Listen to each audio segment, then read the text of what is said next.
disclaimer, my septum piercing is pretty fresh, only a few days old, so this area right here is a little swollen and a little bubbly. So yeah, just to put that out there.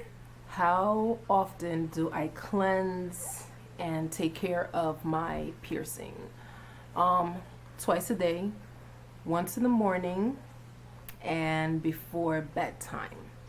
I do that for both of my piercings. The aftercare for my nostril piercing is very simple.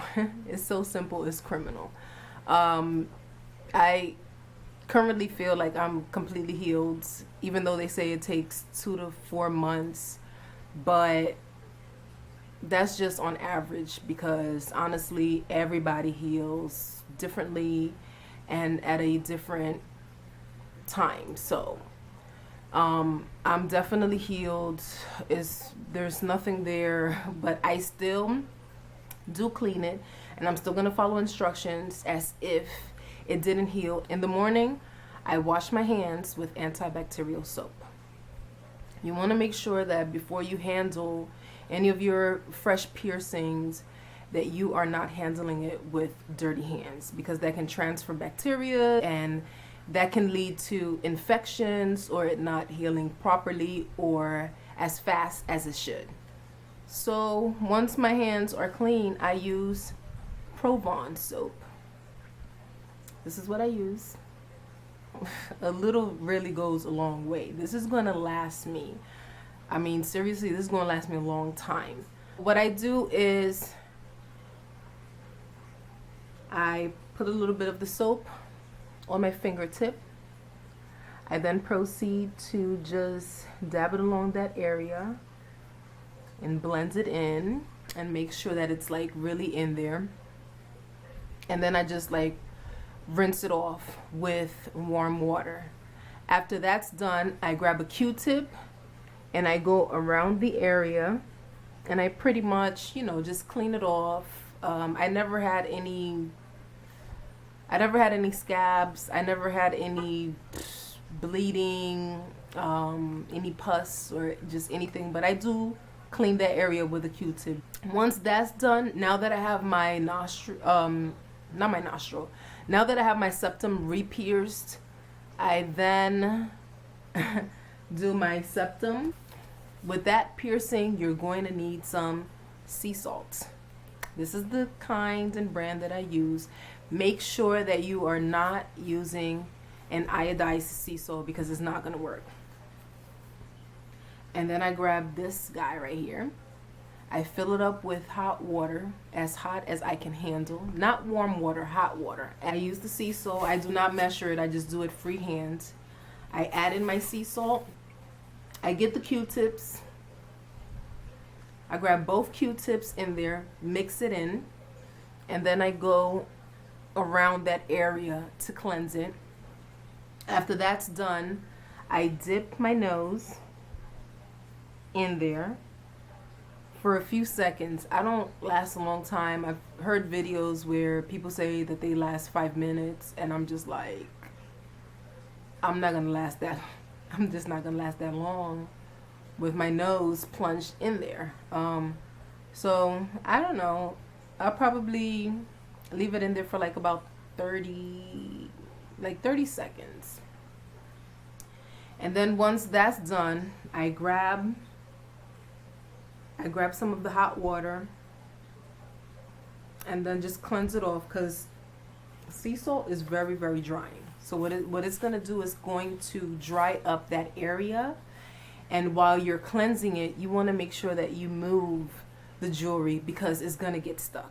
And if it gets stuck and you're trying to move it or you bump it by mistake, it's going to burn like hell. And that's the only part that you're not going to like about this piercing. So I learned that the hard way. Do not move your jewelry once you have cleansed it with the sea salt. Do so in the cleansing process, just to make sure that you have some kind of movement and it's just not staying stuck in one spot, if that makes sense. Then once I'm done with that, I grab the Q-tips again, clean Q-tips, toss away whatever you have used prior to, and I just dry off that area with the Q-tip, and then I'm done. I do not touch the jewelry. I do not move it after that process. I don't do nothing else. So again, with my nostril piercing, I use Provence soap. With my septum piercing, I just use regular sea salt, hot water. You're gonna need a cup.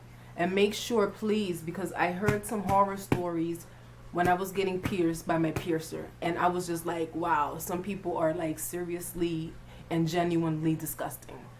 You want to make sure that once you are done with whatever you're doing, you toss this, just get rid of the water, get rid of the sea salt, and clean whatever you're using. If it's reusable, because I know some people have those cups that you just like use one time and you toss. Since this is reusable, what I do once I'm done, I get rid of the solution, hot water, and I clean this cup with antibacterial soap.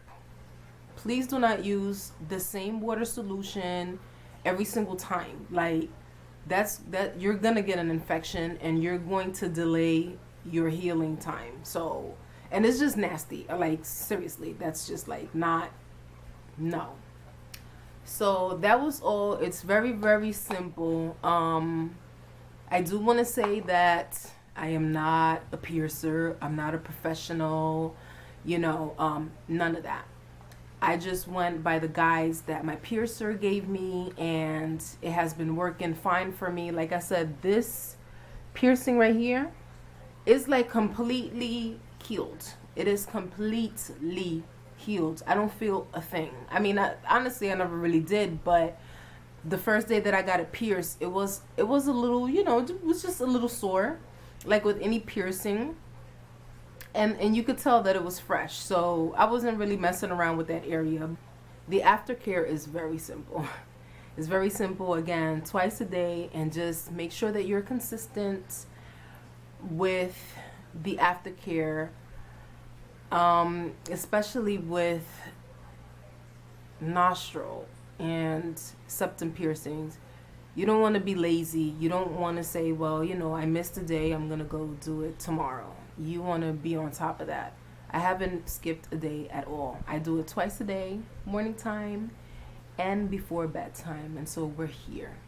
So hopefully I can do updates on the healing process, how it's healing as far as my septum piercing, because the previous one we just had some issues, so I had to get a re-pierce, as you guys, some of you guys saw in my previous video. So it's a simple aftercare, and I hope that this helps anyone that hasn't really done their research and probably came and saw my video first.